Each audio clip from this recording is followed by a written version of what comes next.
Hello, this is Alex from phpacademy.org, and this is a video tutorial for the new Boston.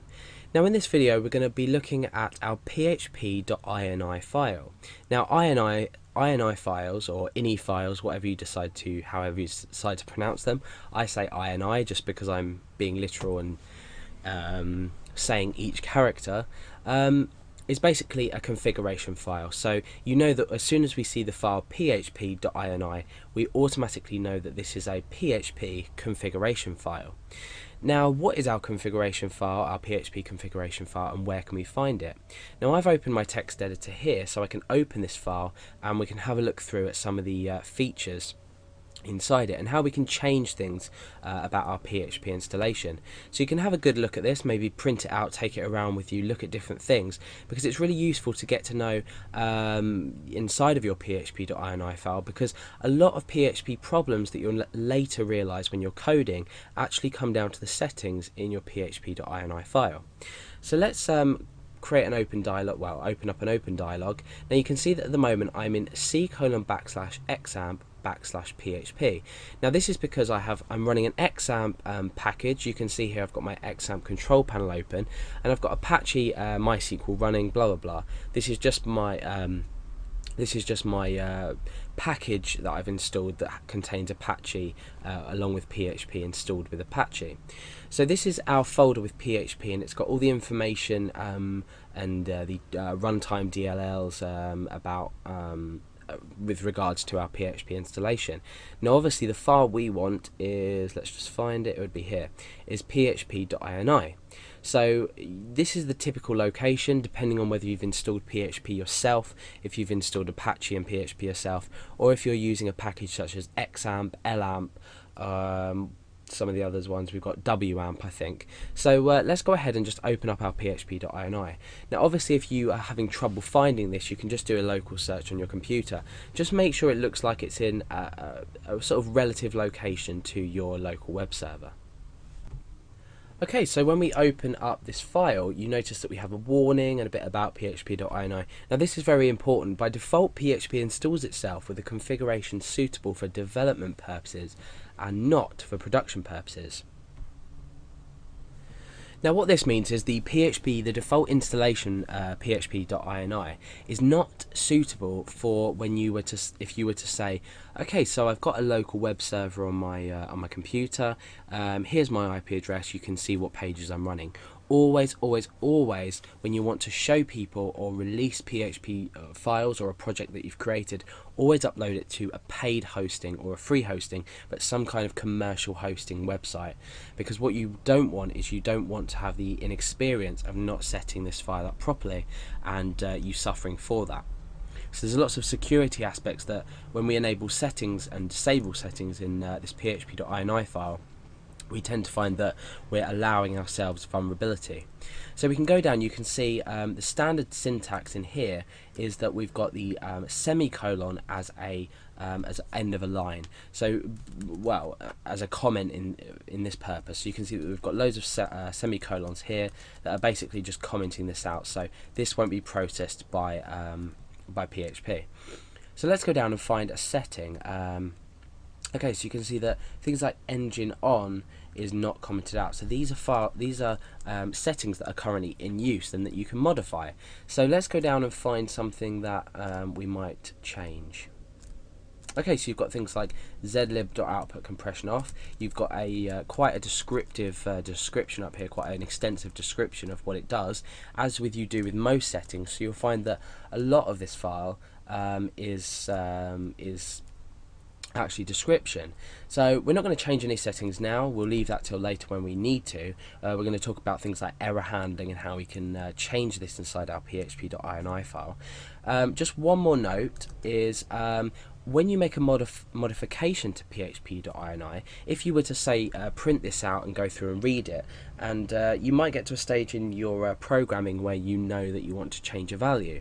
Now once you've changed a value and you've saved the file, so you go file and save, that's absolutely fine. However, what you need to do is you need to either restart Apache manually, or you need to bring up your XAMPP or similar control panel and stop this service before you restart it.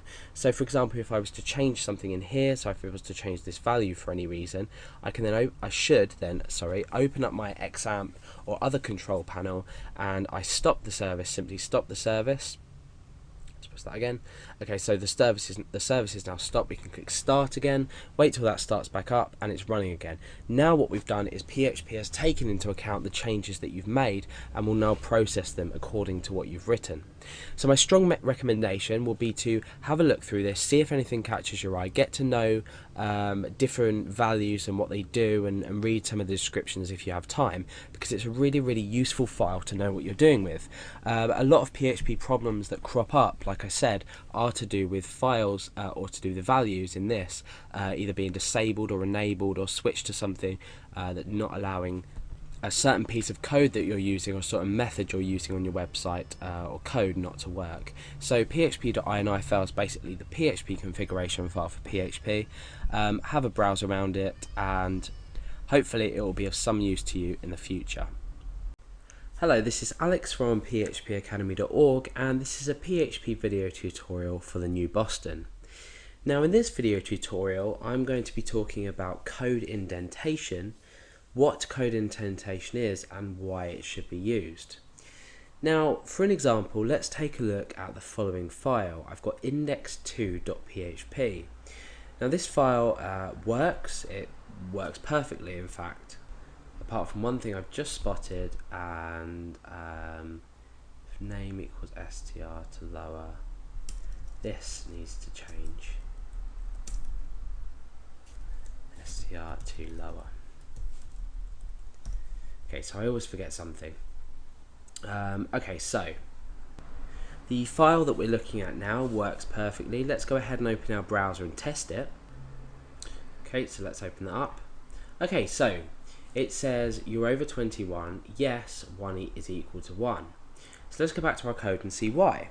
So if the name, the string name to lower, blah blah blah, it doesn't really matter what the code looks like, is equal to Alex, then do this, echo this part of the code, otherwise say you're not Alex. So if we change this name here to say Dale, and we refresh, it says you're not Alex. So the code works, that's essentially all we need to know for now. Now the problem with this is the way that we have not indented it. So there's no code indentation, therefore it's hard to see where an if statement starts and where an if statement ends. So if we needed to make modifications to a program, it's going to be a lot harder if we don't use code indentation. Now there's 14 lines to this program. Can you just, or this code, this page or script if you like. Imagine if we had 1400 lines and we didn't use indentation. You can imagine how awful it's going to look and how messy it's going to look. So let's go ahead and look at index.php, which is a duplicate of this. However, I've created line indentation for each, where it's necessary. Okay, so what I've done is after the first if statement, I've indented to make a new if statement. So if, and then inside here we've indented. And now inside this if statement, I've indented all the code here. Okay, so the if statement, everything by default starts on without being indented. We've made the first if statement, so the block I can already tell is just from the start of this I here down to here. So this is the start of the block and this is the end of the block here, and this is the start of the top block and this is the end, and then we say else.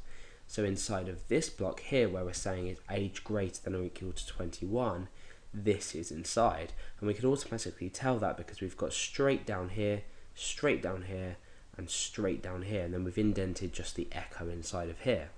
So you can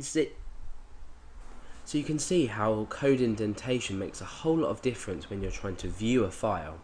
So for example, if I want to say if age does not, it's saying if age is greater than or equal to 21, I want to say, well, maybe I want to create an if else statement rather than just an if statement. Let's go down and we can automatically see that's the end of the block, and we can start typing on here. My text editor automatically indents for you. I think Notepad++ is a lot better at this than Context, as well as a variety of other editors. But now we can just type in something here, not over 21 for example, and when we change this to say 16, we know that our program is going to work because we've already seen the indentation, and we've created the code. We've created the program to work according to these, and the indentation just makes everything a lot easier to see. So always use indentation in your code. It's part of the coding standards, which is very important when you're looking at code, especially when you're going to be distributing code or you need other people to read code.